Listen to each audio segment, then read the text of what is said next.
Sometimes a job is just a job. But what if it isn't? What if a simple repair job, something you've done 100 times, turns into an absolute nightmare? That's exactly what happened to a team of workers in the remote village of Noahati. They thought they were just there to fix up an old mansion. Turns out, they were walking into a place built on a foundation of blood and bone. And its secrets were far, far worse than they could have ever dreamed. This whole story is just a chilling reminder, isn't it? That the most normal, everyday things can lead you to the most terrifying places. And sometimes, the smartest thing you can do is just say no and walk away. So, our story kicks off on this lonely village road. Picture this, a team of 4 workers, led by their foreman, a guy named Haridas, just bouncing along in an old bullock cart. They're heading to the old abandoned landlord's mansion in Noahati. Yeah, the money's good, but you can just feel this sense of dread starting to creep in.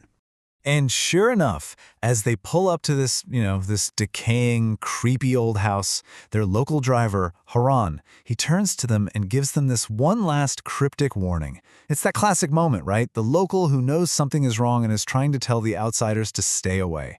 You can just tell he's genuinely scared. But Haridas? Oh, he is not having any of it. He's our skeptic in this story, the kind of guy who only believes in what he can see and touch, and in cold, hard cash. He couldn't care less about local superstitions. And that kind of arrogance, that refusal to even consider a threat you can't see, well, it's about to set the stage for total disaster. So the owner of the mansion, this young guy named Sobek, he shows up, gives them some food, and then basically says, "All right, I'm going to be staying somewhere else." And just like that, he leaves. He leaves these 4 men completely alone in this huge, silent, decaying house. They are totally cut off. And as soon as the sun goes down, that's when the house starts to, well, wake up. The men are just settling in, thinking it's just another night on the job. Oh, they had no idea. The mansion, it's been waiting for them. So what do you think happens next? You've got this stubborn foreman who refuses to listen to warnings, and you've got this house that is holding on to some very real, very violent memories. The fallout from that collision, it comes way faster and way more brutally than any of them could have guessed.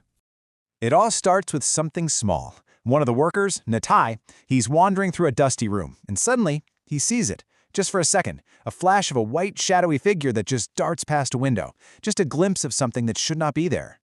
And then poof, it's gone. It happened so fast you'd almost convince yourself you didn't see it. But it's enough. It's enough to freeze the blood in his veins. He is absolutely terrified, positive he just saw a ghost. Of course, when he runs and tells the others what he saw, Haridas just immediately lays into him, calls him a fool, says he's being superstitious. And this is so important. Haridas isn't just skeptical, he's actively forcing his view on everyone else. That decision makes them all so much more vulnerable. The sun comes up, and with it, you'd think, a little bit of relief. But that feeling doesn't last long. They realize Nitai, the one who saw the figure, he's missing. They do a quick search around the property, and what they find, it's just pure horror. There in the courtyard is Nitai's mutilated body. Haridas, he is desperately trying to hang on to his rational world, so he just makes up a story. Oh, it was an accident, he must have fallen. But the other 2 workers, Namai and Balai, they know better. They are paralyzed with fear. They know this wasn't an accident. And that cart driver's warning, it's now echoing in their heads like a death sentence. So the men, they're ready to run. I mean, who wouldn't be? But then the owner, Subik, shows up and reminds Haridas about the 100,000 rupee advance he already paid them. And right here, this is where the story shifts from being about pride to being about greed. Trapped by the money, Haridas looks at the blood on the ground and makes the single worst decision of his life. They're staying. So as night falls for a second time, a new sound cuts through the silence of the old house. It's this faint, rhythmic clinking, the sound of ankle bells. And it's getting closer, coming from the darkness of the courtyard. You just know something is coming for them. And then, a figure steps out of the shadows. It's Malini, a young woman from the village who had stopped by earlier. She had told them a scary ghost story, but then laughed it off like a joke. Well, she's not laughing now. Her voice is cold, and it hits them like a punch to the gut. The joke was real. And she's not human. But she's not the only one. From the pitch-black doorway of the mansion, another figure appears. This one is tall, terrifying, a pure shadow, and its voice is like a deathly whisper, promising them that no one gets out alive. It seems the house itself is fighting back. In that one moment, every bit of Haridas's skepticism just vanishes. It's replaced by pure animal terror. He screams for everyone to run, but he doesn't wait for them. He just takes off, leaving his men behind to die. Nimai is dragged down first, his screams suddenly silenced. Then Balai tries to fight back, but it's no use. He's completely overwhelmed as the spirits just descend on them. The next day, Haridas is found unconscious on the road. He's the only one who made it out, and he's completely traumatized.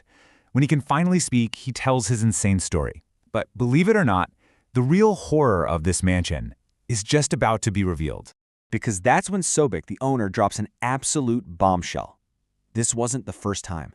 He has hired other teams to fix the house before, and every single one of them met the exact same gruesome end. He knew. He knew he was sending those men into a death trap. But why? I mean, why would you keep sending people to their deaths like that? The answer is buried in the house's foundation. It's a dark family secret that is so much worse than any ghost story you've ever heard. So here it is, the real origin of the curse. And it's not just some spooky tale, it's a history of pure evil. It turns out, Sobek's grandfather, the original landlord, was a monster. He built a special chamber in the mansion to commit unspeakable crimes against women. And after he was done, he murdered them and buried their bodies right inside the walls of the house. The ghosts haunting this place, they're his victims, and their rage has turned that mansion into a fortress of vengeance against anyone who dares to trespass. And when Sobek finally understands the full weight of his family's crimes, he is just shattered by the shame. He makes one last decision. He calls off the renovation, leaves the village, and just abandons the mansion for good. He leaves it to rot, a permanent, silent monument to the evil it holds, forever guarded by its ghosts. And that's where the story leaves us, with this really chilling question to think about. We saw how pride and greed led those men to their doom. We saw how the sins of the past just refused to stay buried. But can a place, a building, actually remember the evil that happened inside it? Is a haunting just an echo of the past? Or is it a demand for justice that never fades? The Noahati mansion makes you think that some walls don't just have years. They have a memory.